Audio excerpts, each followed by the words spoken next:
Hey there, it's Sukusa, and today I'm going to talk about a lesson that I have learned, and it is very important. You can see that it is a amazing lesson, a beautiful lesson that I have learned, and the main source is uh, Raj Shamani's podcast with Chris Williamson, the co-founder of Newtonic. So you can search on YouTube and see the podcast.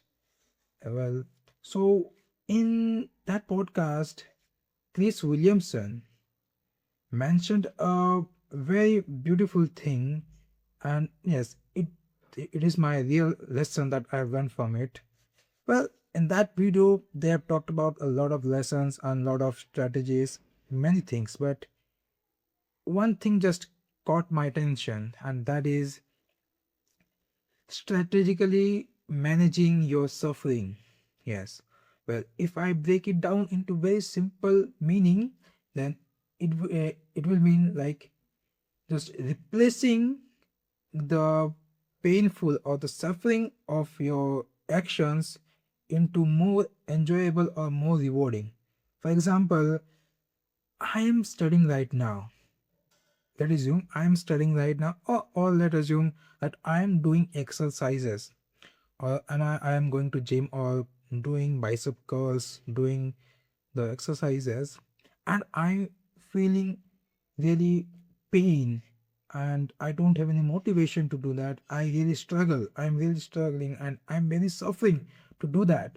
But if I strategically manage that suffering, that means if I choose or replace that suffering with something enjoyable or something engaging, like if I choose music to enjoy while doing exercises, or if I choose like doing with friends, or if my friends are cheering up for me, that would add me a more motivating or more enjoyable moment to do the exercises. Like in studies, if I'm really struggling with the studying, learning the subject or studying the subject, then if I add elements like my friends, I would like doing a group studies, or I'm just imagining the whole process or watching animation and keeping myself engaged in studies, then I'm doing two things. I'm also just studying and learning from that things, and I'm also enjoying at the same moment. Well, in that video, Chris Williamson gave example of his friend. I just forgot his name.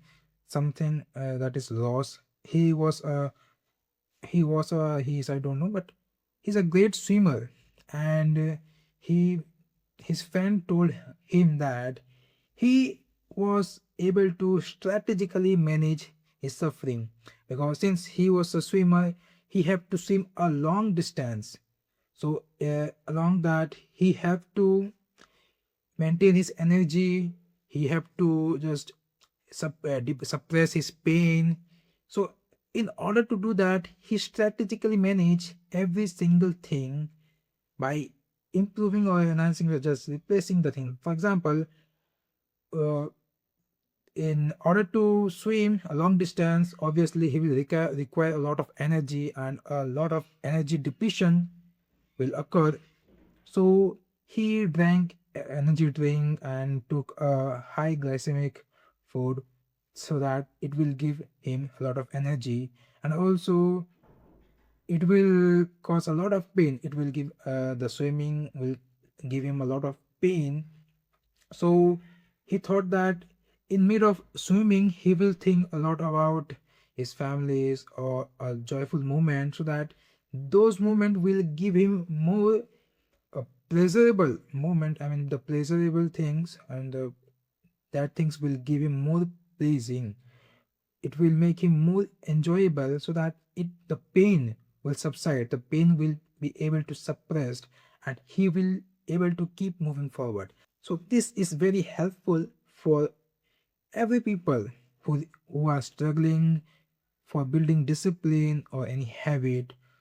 So what they have to do is just break down their actions. I mean, for example, I'm studying right now and I want to build a habit of studying. So I will break down this studying process into simple action like sitting on a chair, preparing my desk and my environment, my sources. So what I will do, I will keep my chair comfortable so that I can sit on it for a long period of time. I will clear my desk. I will just maintain my desk beautifully so that it will attract me. I will keep my environment calm and noiseless so that it will help me in deep focus. I will just arrange the all sources that I'm going to study. I mean, for example, I am using my books, notebooks, tabs, anything. I will keep all the things on my desk and arrange it before doing. And I will add elements like I can just add my friends. I can call my friend to come up and so that we can discuss and study, like doing a podcast to enjoy that. We would have a discussion, or I can just talk to some. I mean, imagination. I will act like a imagining, teacher, and I will teach my imagination students. So it's like that. So I these activities will keep me engaged in my studies and will be really helpful for me to get my output or to achieve my goal. And I hope that this video is very helpful for you. If this video, if you found this video as informative and helpful, then you can just subscribe me my channel and like this video, and you can join me, bro.